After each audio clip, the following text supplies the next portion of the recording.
मात पिता गुरुदेव की जय हो। उमा संहिता मां शिव पुराण। संपूर्ण देवताओं के तेज से देवी का मां लक्ष्मी रूप में अवतार और उनके द्वारा महिषासुर का वध करना। ऋषि कहते हैं, राजन रम नाम से शिरोमणि माना जाता प्रसिद्ध एक असुर था, जो दैत्य वंश का शिरोमणि माना जाता था। उससे महातेजस्वी में महिष नाम के दानव का जन्म हुआ। दानव राज महिष समस्त देवताओं को युद्ध में पराजित करके देवराज इंद्र के सिंहासन पर जा बैठा और स्वर्गलोक में रहकर त्रिलोकी का राज्य करने लगा। तब पराजित हुए देवता ब्रह्मा जी की शरण में गए और ब्रह्मा जी भी उन सबको हाथ साथ ले उस स्थान पर गए जहाँ भगवान शिव और विष्णु विराजमान थे। वहाँ पहुंचकर सब देवताओं ने शिव और केशव को नमस्कार किया तथा अपना सब वृत्तांत यथार्थ रूप से व्यवहार कह सुनाया। वे बोला, भगवान दुरात्मा महिषासुर ने हम सबको अमरागण में जीत कर स्वर्ग लोक से निकाल दिया है, इसलिए हम इस पर्यंत लोक में भटक रहे हैं और कहीं भी हमें शांति नहीं मिल रही है। उस असुर ने इंद्र आदि देवताओं की कौन कौन सी दुर्दशा नहीं की है। सूर्य, चंद्रमा, वरुण, कुबेर, यम, इंद्र, अग्नि, वायु, गरुड़ध्वज, विद्याधर और चारण, इन सबके तथा अन्य लोकों के भी जो कर्तव्य कर्म है, उन सबको वे पापी आत्मा असुर स्वयं ही करता है। उसने दैत्य पक्ष को अभय दान कर दिया है, इसलिए हम सब देवता आपकी शरण में आए हैं। आप दोनों हमारी रक्षा करें और उस असुर के वध का कोई उपाय शीघ्र ही सोचे, क्योंकि आप दोनों ऐसा करने में समर्थ है। देवताओं की ये बात सुनकर भगवान शिव और विष्णु ने अत्यंत क्रोध किया। रोष के मारे उनके नेत्र घूमने लगे। तब अत्यंत क्रोध से भरे हुए भगवान शिव और विष्णु के मुख से तथा अन्य देवताओं के शरीर से तेज प्रकट हुआ। तेज का वे महान पुंज अत्यंत प्रज्वलित हो दसों दिशाओं में प्रकाशित हो उठा। दुर्गा जी के ध्यान में लगे हुए सब देवताओं ने उस तेज को प्रत्यक्ष देखा। संपूर्ण देवताओं के शरीर से निकला हुआ वे अत्यंत भीषण तेज एकत्र हो एक नारी रूप में परिणित हो गया। वे नारी साक्षात महिषा मर्दनी देवी थी। उनका प्रकाशमान मुख भगवान शिव के तेज से प्रकट हुआ था। भुजाएं विष्णु के तेज से उत्पन्न हुई थी। केश यमराज के तेज से अभिभूत हुए थे। उनके दोनों स्तन चंद्रमा के तेज से प्रकट हुए थे। कटी बाघ इंद्र के तेज से तथा जंगा और अरु वरुण के तेज से पैदा हुए थे। पृथ्वी के तेज से निम्बिका और ब्रह्मा जी के तेज से दोनों चरणों का अविभार्य हुआ था। पैरों की अंगुलियां सूर्य के तेज से और हाथ की अंगुलियां वसुओं के तेज से उत्पन्न हुई थी।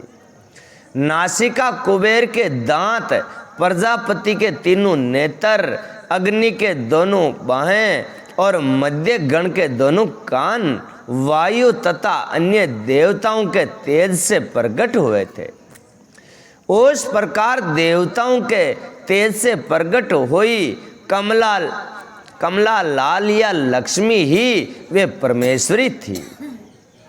संपूर्ण देवताओं की तजो राशि से प्रकट हुई उन देवी को देखकर सब देवताओं को बड़ा हर्ष प्राप्त हुआ, परंतु उनके पास कोई अस्त्र नहीं था। ये देख ब्रह्मा आदि महेश्वर ने शिवा देवी को अस्त्र शस्त्र संपन्न करने का विचार किया। तब महेश्वर ने महेश्वरी को शूल समर्पित किया। भगवान विष्णु ने चक्र, वरुण ने पास, अग्निदेव ने शक्ति और वायु देवता ने धनुष तथा वाणु से भरे हुए 2 तरकश और सचीपति इंद्र ने व्रज एवं घंटा प्रदान किए। यमराज ने काल दंड, प्रजापति ने अक्षय माला, ब्रह्मा ने कमंडलू एवं सूर्य देव ने समस्त रोम कुंपों में अपनी किरणें अर्पित की थी। काल ने उन्हें चमकती हुई ढाल और तलवार दी थी। क्षीर सागर ने सुंदर हार तथा कभी पुराने न होने वाले 2 दिव्य वस्त्र भेंट किए थे। साथ ही उन्होंने दिव्य चूड़ामणि, 2 कुंडल, बहुत से कड़े, अर्धचंद्र, केयूर, मनोहर, नपूर, गले की हंसली और सब अंगुलियों के पहनने के लिए रत्नों की बनी हुई अंगूठियां दी थी। विश्वकर्मा ने उन्हें मनोहर फरसा भेंट किया था। साथ ही अनेक प्रकार के अस्त्र शस्त्र, अभेद कवच दिए। समुद्र ने सदा सुरम्य एवं सरस रहने वाली माला दी और एक कमल का फूल भेंट किया।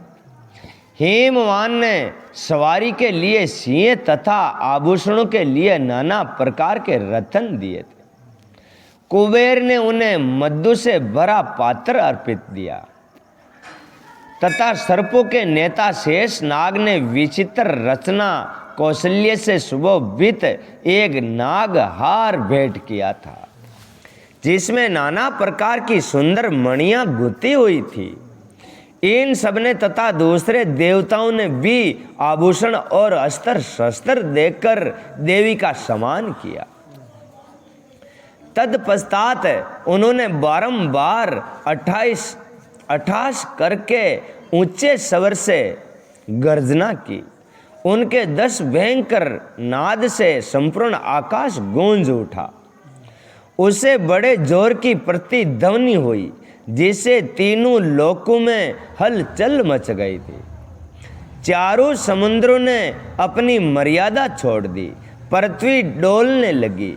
उस समय महिषासुर से पीड़ित हुए देवताओं ने देवी की जय जयकार की।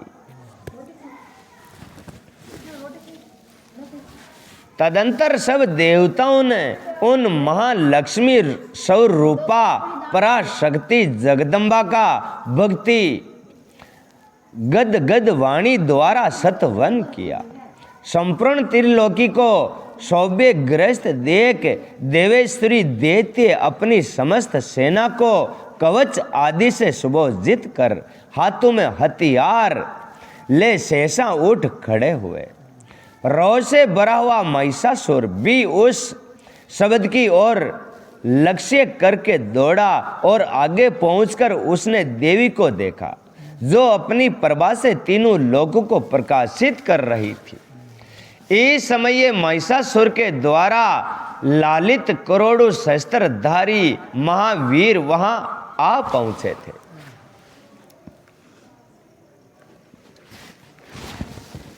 चीसुर, चामर, उदग्रह, प्राल, उद्दल, वास्कल, तामर, उगारस्य, उग्रवीर्य, विडाल, अंधक, दुर्धर, दुर्मुख, त्रिनेत्र और महाहनु ये तथा अन्य बहुत से युद्ध कुशल सूर वीर सम्रागण में देवी के साथ युद्ध करने लगे। वे सबके सब अस्त्र शस्त्रों की विधा में पारंगत थे।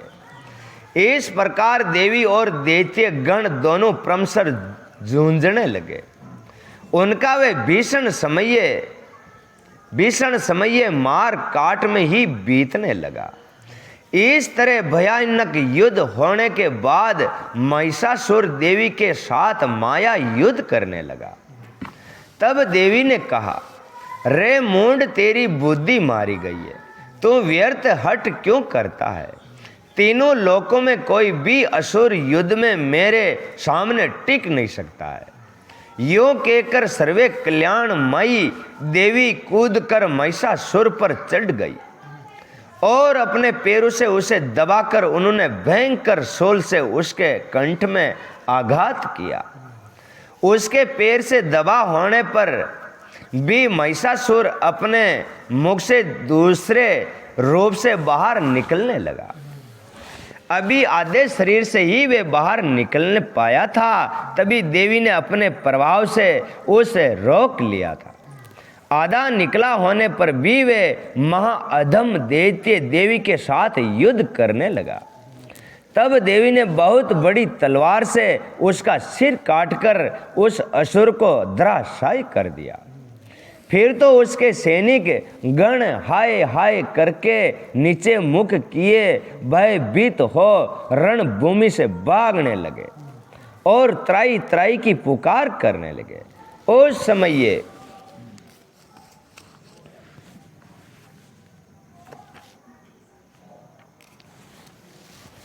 उस समय इंद्र आदि सब देवताओं ने देवी की स्तुति की, गर्दज गीत गाने लगे और अप्सराएं नृत्य करने लगी। राजन, इस प्रकार मैंने तुमसे देवी की माँ लक्ष्मी अवतार की कथा कही है। अब तुम सुस्थिर चित्त से सरस्वती के प्रादुर्भाव का प्रसंग सुनो। यो तो अध्याय को लक्ष्मी देवी किशन प्रगट हुई जी को। अब आई ब्रह्मा जी की बिंदनी किशन प्रगट हुई जी को। हाँ, जो तो लक्ष्मी है वो देवी उमा के शरीर से सरस्वती का अविभार्य उनके रूप की प्रशंसा सुनकर शंभु का उनके पास दूत भेजना।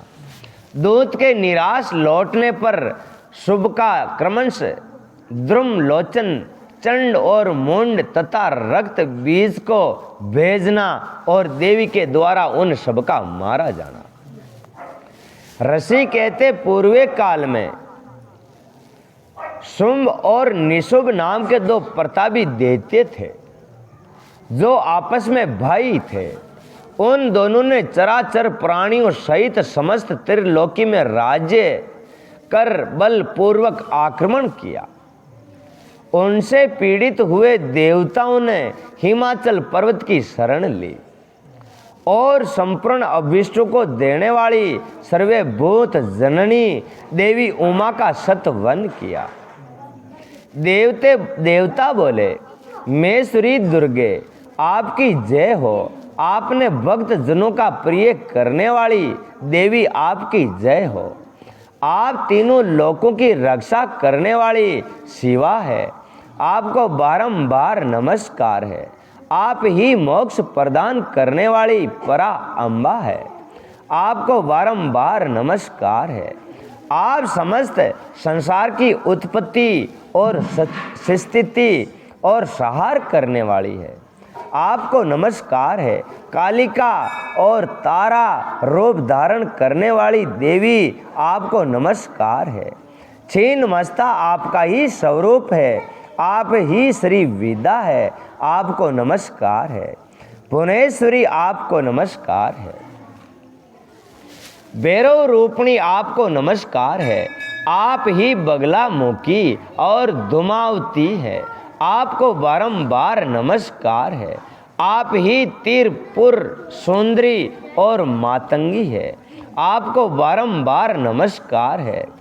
अजिता, विजया और जया, मंगला और विलासनी ये सभी आपके ही विभिन्न रूपों की संज्ञाएं हैं। इन सभी रूपों में आपको नमस्कार है। दोग्ध्री माता अथवा कामधेनु रूप में आपको नमस्कार है। गौर आकार धारण करने वाली आपको नमस्कार है। अपराजिता रूप में आपको प्रणाम है। नित्य महाविदा के रूप में आपको बारंबार नमस्कार है।